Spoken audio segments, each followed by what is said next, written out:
Friends, I welcome you to my channel. Before listening to this story, I will ask you to like and subscribe. It is not difficult for you, but it is pleasant for me. And we're starting. It was obvious that Samantha, with whom I had lived for 6 years, would not be my wife for long. Part of the problem in our marriage was that I had been working too hard for the past 6 months. I was in line for a major promotion, and with it would have come a very significant increase in salary. This meant that Sam could quit her job and we could start our family. The other problem was that Samantha was a beautiful woman, one of those stunning beauties who had never learned to be a bitch when men flirted with her. She doesn't exactly flirt back, but she has a wonderful smile that sends the wrong signal. Since Sam is very similar to Scarlett Johansson, with the same beautiful face and gorgeous body, only taller, men naturally gravitate towards her. I had my suspicions for a while. She worked too late too often, and she had to go out of town more often. But the grin on his face at their company's holiday party was irrefutable proof. I almost had to get Sam to invite me to this party, and now I knew why. Respect is an important thing in my family. By the way, my name is John Simon Shelley. If you will give me a few minutes, I will give you just one example. In high school, I was the best player on the school team. It was at the beginning of the season, and we met with the team that had the best chance of keeping us out of the championship. The opposing pitcher threw a fastball right at my head. The ball flew past my face but hit my helmet. I got up and ran first. I looked at the pitcher and he gave me a grin and then mouthed softly, "Pussy." I rushed at him and surprised the shit out of him. Instead of playing like in most baseball fights, I punched him right in the nose. Let's get back to the present. I could have handled it if Samantha had shown a little respect and just said, "It's over and I'm leaving." I've been dumped before. However, not since college. And not from a woman who stood in front of hundreds of our friends and relatives and swore to love me forever. But I could handle it. Trust me. Ever since Sam chose her path, apparently by making love to her colleague Jacob Harris and coming home to give me a few seconds, I felt like one of those cartoon characters. My trainer on one shoulder whispers in my left ear, "Take the high road and leave." And my father on the other shoulder shouts in his right ear, "Crush them both, son." It didn't take me long or any secret espionage tricks to get the concrete evidence I needed. On Monday morning, after a party at her company, I quit my job, hired a divorce lawyer, and hired a private investigator. The first night that week when Sam called me and said she was working late, I called the ex-police detective and he followed them to that asshole's townhouse. There are no photos of them actually making love, but I'm sure they didn't spend 2 hours in his townhouse analyzing spreadsheets. Everything was ready for Sam's next visit to his house. On Friday evening, she called me to tell me that she and a couple of women from the office were going to have a drink and dinner. Don't wait, John. It's been a while since I've had a bachelorette party. An hour after her call, I drove to the address the detective had given me and saw Sam's car parked in the driveway. I knocked on the door and was surprised when he opened the door, standing in his bathrobe with the same grin. "Never mind, John. I have a black belt in karate. I'm not here to start anything, Jacob. She's yours now, and the last thing I need is a lying, cheating animal as a wife. Tell Sam to come to the door so I can deliver these papers." I showed him an envelope made of thick paper. I called out, "Sam, come down the stairs." No need to hide. Sam came down the stairs in a bathrobe just like the assholes. I almost smiled. "Sam, here are the divorce papers. Find yourself a lawyer and ask him or her to contact mine to negotiate a settlement. Don't come home tonight or any other time until tomorrow evening. By then, I'll have my things out of our apartment and you can come back." Sam took the envelope as if it were radioactive. "John, my parents and my brother's family were supposed to come over for brunch tomorrow. What should I tell them if I'm not there?" "No problem, Sam. Just before I came here, I emailed your brother and gave him this address. I told him that you and Jacob would be hosting your family here, not in our apartment. I assume he will receive the message in time. If not, I will inform them of the change of venue when they arrive tomorrow. While." I looked at Sam. She started to break down and cry, but then I saw it on her left hand and almost lost my temper. "Sam, you didn't even have the decency to take off my grandmother's wedding ring when you were making love to him?" "Give it to me now. The ring you gave me is in the envelope with the divorce papers." Sam finally broke down, but still took the ring off her finger. I left without saying another word. I wasn't completely surprised when the doorbell rang at 11 a.m. on Saturday morning. Perhaps her brother didn't receive my email in time after all. This is going to be awkward, I thought, looking out the window and seeing Sam's family on the porch. I had no idea how awkward this was going to be until I opened the door. John, we're sorry. I got your email and talked to Sam. Can we come in and talk? For the next hour, her brother, mother, and father did everything they could to convince me that I should let Sam go home and give up the divorce. I think Sam went to her brother's house after I left her and Jacob. She confessed everything and asked them for help. Sam knew that I loved her mom and dad, especially since my parents moved to the Sunshine State after my dad retired. The three of them talked about counseling, forgiveness, pity, etc. I spent the next hour trying to convince them that this wasn't going to happen. No one was happy, and there were no smiles when they left. It took all my willpower not to hug my mother-in-law when she came out on the porch. She was crying, and I wanted to tell her that everything was fine, but it wasn't, and I didn't hug her. For the next few months, we danced against each other as usual, until the divorce became final. She wanted to talk, but I didn't. Her lawyer asked for advice. Mine said it would be a waste of time and money. The marriage was irretrievably ruined because of my wife's infidelity. A week before the divorce, I was invited to Ron's house for dinner. He knew more unpleasant details about why Sam and I broke up than I did, because his wife Jelly and Samantha still talked occasionally. I sat in his kitchen and watched his wife Jelly cook dinner. Jelly, as we all call her, was 7 months pregnant and just beaming. Ron saw me looking at her tummy and knew what I was thinking. John, let's go out on the porch and have a chat. I'll meet you there. I'm out of beer. I went to the refrigerator and put my arm around Jelly's waist on the way. He adores you, Jelly. Never cheat on him. Why would I do that, John? I love this man, and soon we will have a little boy. I'm not crazy. That's what I would have said about Samantha a year ago. Look at us now, 6 days after the divorce. Sam got stupid, John. I'm not nearly that dumb. Ron's not going to try to talk me out of this, is he? Go over there and listen to what he has to say. I'll tell you what I tell Sam every time she calls. I will support you both in any way I can, except by giving either of you my opinion on what you two should do. I kissed Jelly on the cheek and went outside. I handed Ron one of the cans of beer and waited. John, Sam wants to meet with you and talk before the divorce becomes final. She called me and asked me to invite you. This is not surprising. I thought about it a bit because it's not the first time she's asked. Why should I give her the pleasure of her repentance? All it will do is calm her down, and I'm not going to give her that. I wouldn't either, John. But let me ask you something. Do you have any unresolved questions that she can answer for you? If so, put it on her. Get answers to your questions first, and then do whatever you want. Come out, stay, and listen to anything. So you didn't call me here to give her another chance? No, John. I want only the best for you. If it's about the divorce, then I agree with you. I met Sam the night before our court hearing at a small cafe. We asked for a table in a quiet corner. Thanks for meeting me, John. Sam looked like she was about to burst into tears. It took all my willpower not to remember her little hands. I didn't give her a chance to start a discussion. Sam, I know you have something to tell me, but first I have a couple of questions. The waiter chose this moment to take our drink orders and start a conversation about the chef's signature dishes. I interrupted him as politely as I could, ordered a bottle of wine and a salad from the chef for two, and asked the waiter to please leave us alone as much as possible. He understood. Sam, my first question is why? I thought we had something special. We were special, John, but the reasons for my actions are all old cliches. We've been together for 7 years. I was seduced by a handsome guy at work who complimented me on everything. You spent more and more time thinking about work or being at it. That's not fair, Sam. You know that I spent hours just to get a promotion. You wanted to be a stay-at-home mom, and I tried to make it possible.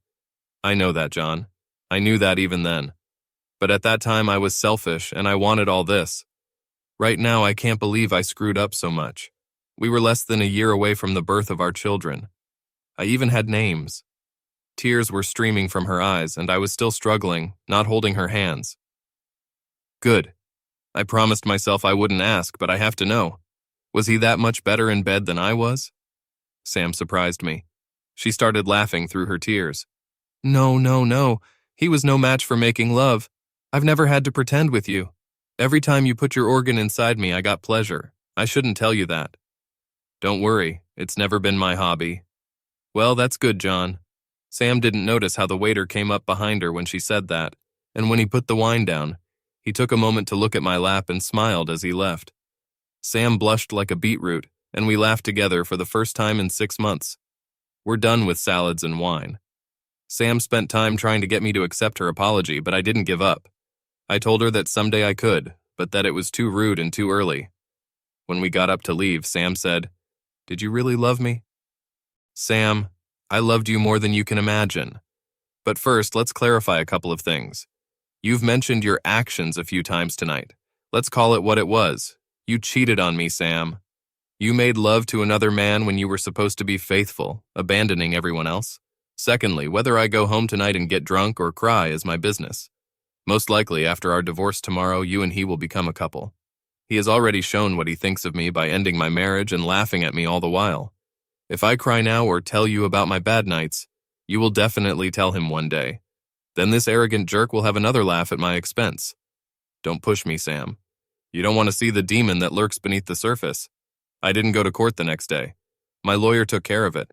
It was a modern, no fault of the guilty divorce with the division of property according to justice. The marriage had just broken up that day. Months have passed since the divorce. I used this time for planning. I did get a promotion at work and a big pay raise, but I had no one to spend it on.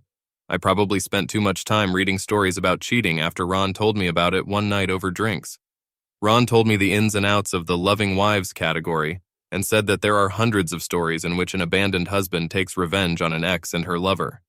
I read stories, take notes, and evaluate my favorite methods of revenge. The ideas that would have landed me in jail were rated pretty low. One afternoon, I had the misfortune to run into Jacob. I didn't know it at the time, but after our divorce, Jacob and Sam started dating again and were now engaged. Jacob made it clear to me that he won. I lost. Sam was a fantastic giver that he couldn't get enough of. Was I a coward because I turned around and left? I wasn't afraid of Mr. Black Belt, but I'd just spent 2 years working my ass off to get this promotion, and any physical altercation would have thrown that half of my life down the drain. This guy has already ruined my personal life. Will he get satisfaction by ruining my work life too? I left. My method of reckoning came to me out of the blue. That's a funny thing about some guys. They can't resist dipping a pen into the company's inkwell. Jacob was no exception. Sam wasn't the first woman from their group he'd dated. One day I got a call from Helen Smith, a woman I met at one of the corporate parties. She wanted to meet me for dinner with her treats. Jacob and Helen were getting serious, as it seemed to her, when he suddenly began to treat her as an illness. Jacob left Helen when he decided to stalk my wife. The relationship between Jacob and Helen heated up again while Sam was fighting our divorce, but immediately turned cold when the divorce took place and Jacob and Sam became a couple again. Helen was furious, and there is no rage in hell like that from a despised woman. How could you let Jacob steal your wife without even sobbing? I was at that holiday party last December and saw how Jacob behaved. I was still in love with Jacob and hoped that you would fight for your wife. You didn't do anything. Are you ignorant or just a weakling? This dinner invitation was Helen's attempt to give me some backbone. I leaned back in my chair, took a sip of my drink, and thought about how I would respond to her challenge. Helen, I'm sorry. I don't know you. I do not know how much I can trust you. At the moment, the amount of trust is limited. But I can tell you that I'm not a weakling and that someday there will be consequences.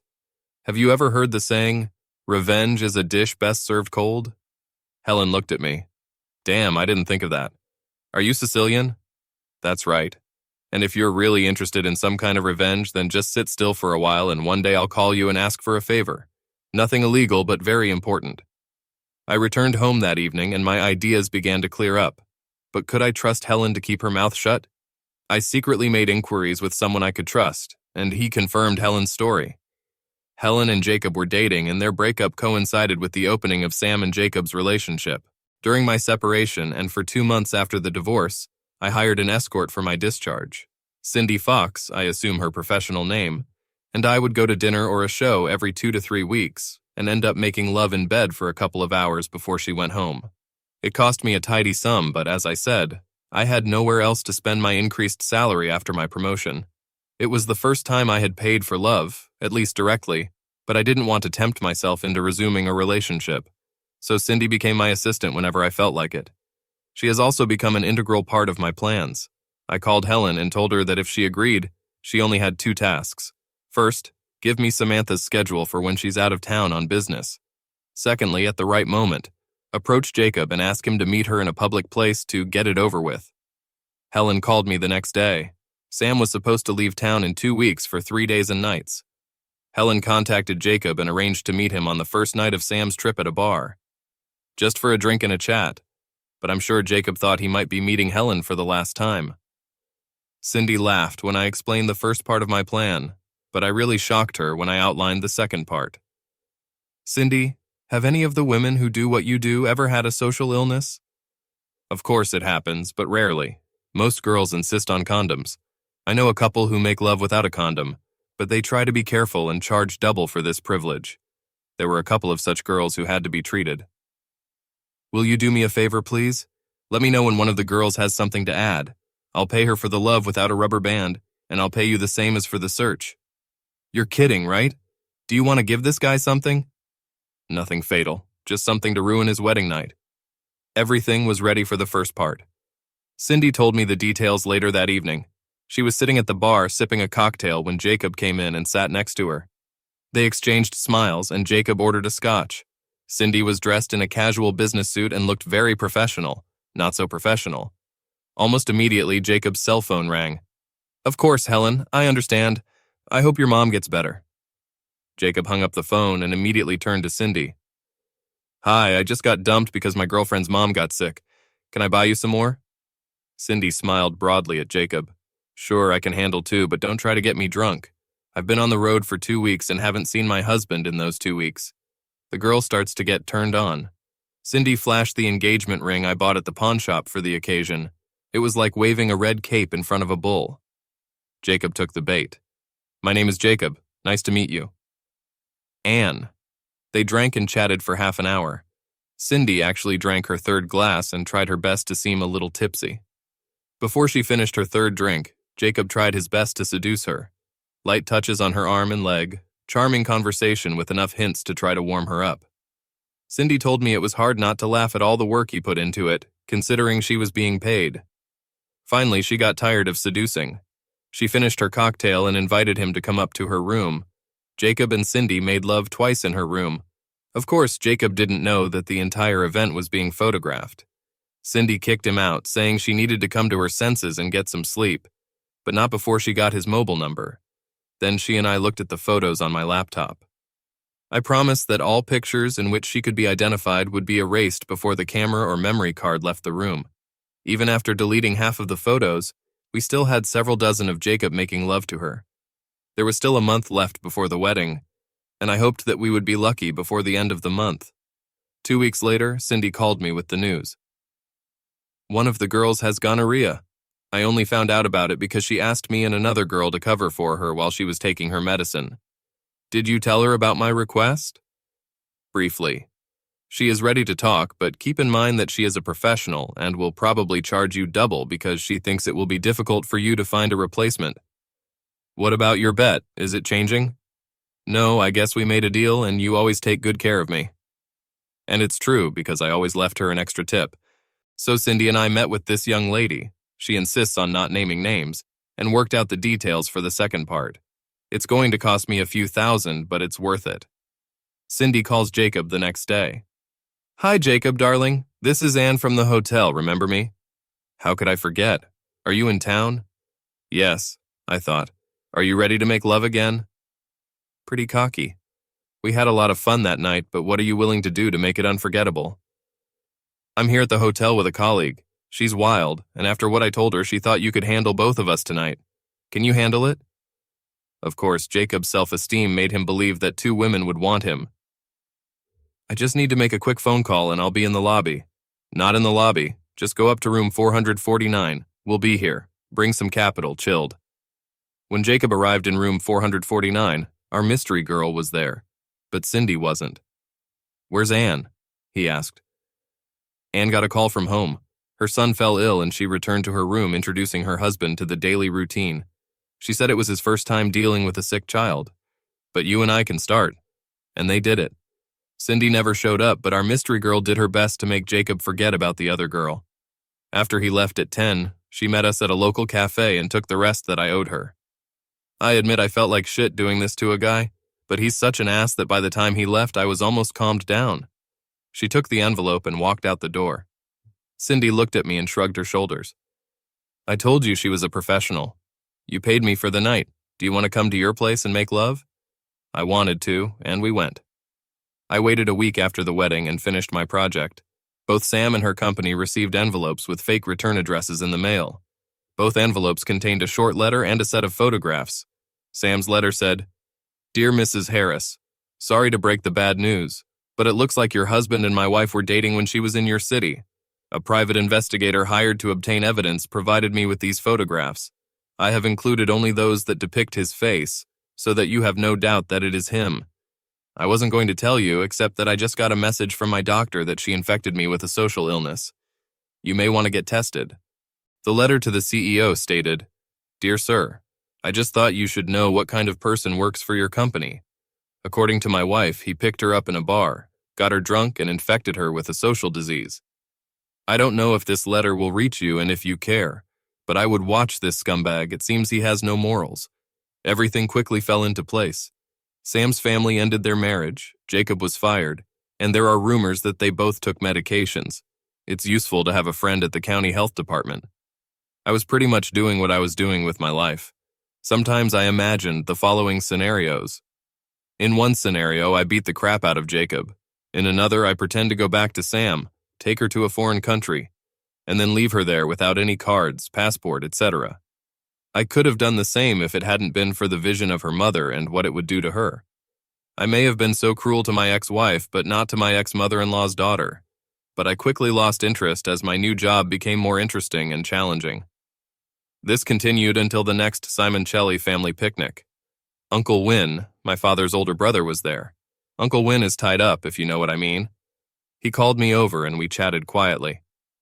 "Johnny, tell me about your divorce. What happened?" I liked that girl. I told Uncle Win the Reader's Digest version of our breakup. "What did you do with it?" Then I explained what I had done to get revenge. "It's terrible, but it's not exactly scorched earth." "No, Uncle Vin, I did my best to put this behind me. I chose the high road." I explained to him why. "That's good, and those are good reasons. You know, that baseball coach really did you a good turn." Uncle Vin was neither more nor less of a bigot when it came to racial issues, but he always found it funny that a black man from the Chicago slums had the same impact on my life as my father. "If you had taken after your hot-tempered dad, you wouldn't be the person you are today. Many times I had to calm my younger brother down, otherwise he would have ended up dead or in prison. Have you ever talked to Coach Price?" "Only a few times, and not since I was in my senior year of college. I kind of lost touch with him." "You should look for him. He volunteers at the Boys and Girls Club in West Palmer.